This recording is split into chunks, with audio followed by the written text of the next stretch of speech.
Now I want to adjust my colors a little bit. I think the red and the yellow are a little pale. I want to push this red to be a little bit more orange so the fire looks a little bit more like fire. And the yellow is just a little too pale, so I want to increase the saturation of that. So I'll go back to my source comp, click on the color control null, and go to the effects controls for it. And then I'll open up the red and push it to be a little bit orange. Now that was a very subtle adjustment, but let's see what kind of an impact it has in our main comp. So there you go, you can see that it made a pretty big difference. If I take a snapshot of my design by pressing this button right here, and then undo, now we're back to the red color.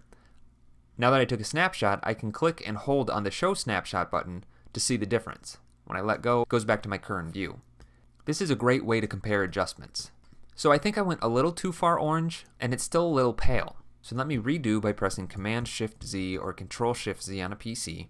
Go back to my source, and increase the saturation by clicking and dragging on the saturation slider.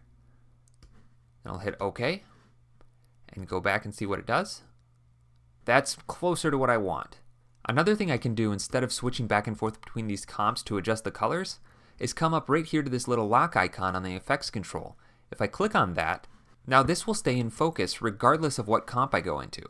So I can continue editing these colors from my source comp even though I'm in my main comp. So I'll go back to my red, increase the saturation a little bit more, and maybe make it a little bit darker. Then I'll press OK. Now I like the color of the red, but it's not quite bright enough. It doesn't look like it's emitting light like the blue or the yellow are. So I'll go back into my red, and what I need to do is increase the brightness of the red, green, and blue channels equally. So what I'm going to do is take the first decimal point of each one of these values and add 1 to it. So I'm going to change the red from 0.88 to 0.98, the green to 0.2, and the blue to 0.1.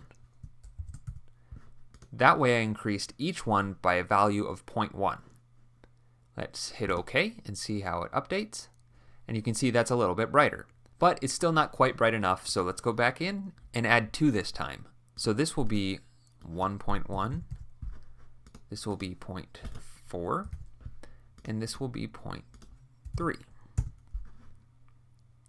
That's looking much brighter. Now because I have so many different glow layers affecting the brightness, increasing it that much made a big difference. And now it's looking a little pale again. So it's really a back and forth process of playing around with the brightness and the color value until you get what you want. If I just increase the saturation of this, I might get it back to where I want it. Yeah, I think that looks better. It could probably be pushed a little bit brighter, but I'm going to move on to the yellow. Let's take that yellow and increase the saturation.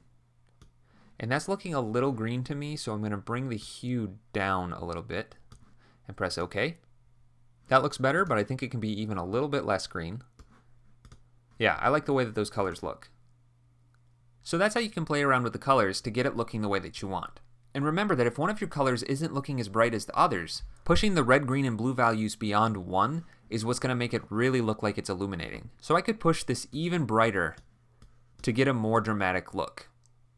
And obviously that was way too much. But that's how you can control the intensity of your colors without having to adjust the individual exposures and curves that we set for each of the glow layers.